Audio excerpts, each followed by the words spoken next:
wanted to kind of ask you too, if you could bring our listeners up to speed a little bit about your reporting in Syria and how that led to controversy and like how you have navigated that. So about your work and where they can find it and whatnot. Yeah, well, basically, people can find my work. I'm still hanging on to Patreon, but I've just started my Substack, which is probably my main one now. I'm on Rockfin, and a couple of others, but those are the main ones. I guess the controversy started because following in the footsteps of Corey Morningstar, who's absolutely one of the best journalists in investigating particularly the not-for-profit industrial complex. Mm-hmm. And she basically alerted me to the whole web of NGOs and the whole billionaire complex that was building the case for the war against Syria. And in amongst that were the white helmets. So Corey was, if you like, the pioneer in this subject. She's often forgotten because other people have kind of piled in on it and you know, take it and done great work in taking it forward. But Corey was number one in my view. She was the first one to kind of point out the role that Avaz played, for example, the creation of Syria campaign, all of these shadowy billionaire funded organizations that were literally building the case for the regime change war against Syria. Mm-hmm. And so I sort of picked up the white helmet story and ran with it and carried out an extensive investigation on the ground in Syria, which included going to places like Eastern Aleppo immediately after liberation. And literally, I mean, you know, I wish people understood, and I'm not bigging myself up, but I mean, Eva's the same. I wish people understood how hard real journalism is. You know, in 48 degrees heat in Aleppo city, in the bombed out ruins, we were literally climbing over the disgusting, filthy rubble of Nusra Front centers covered in excrement and fleas and everything. I can't even describe it. Wow. When I remember back to that 2 weeks. Wow.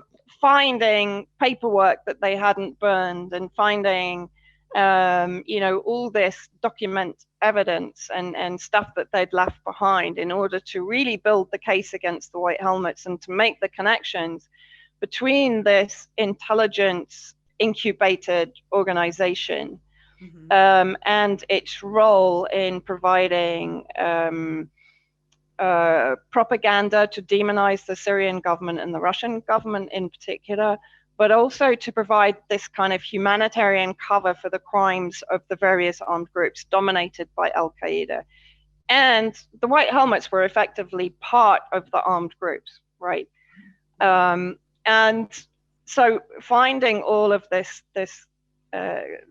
sort of huge treasure of paperwork and documents and wage slips and everything else that enabled us to really make the connection between UK Foreign Office funded contractors and the White Helmets, and then making the connection between the leaders of the White Helmets and Al-Qaeda and other armed groups. And so drawing in this kind of network of terrorist armed groups, White Helmets, and how they operated, how they were funded to operate it, how they were supported. And this was even before, for example, the UK Foreign Office document leak, which basically vindicated what we had already found on the ground. And so that, you know, that was my work really from when I first came into Syria in 2016 until today. And the investigation is still running because, of course, the White Helmets are still in Idlib.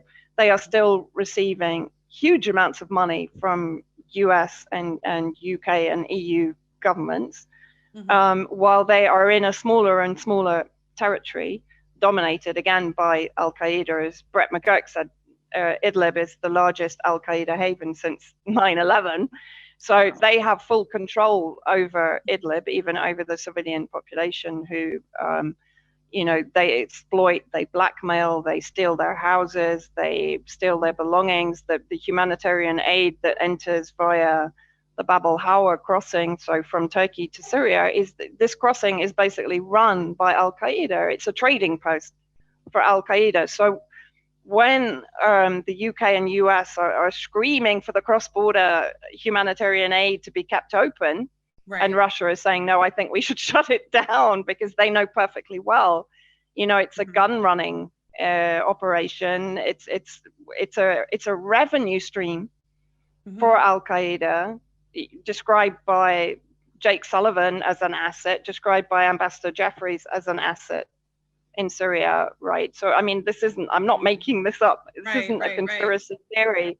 This is something that has been admitted by US officials, again, from successive governments.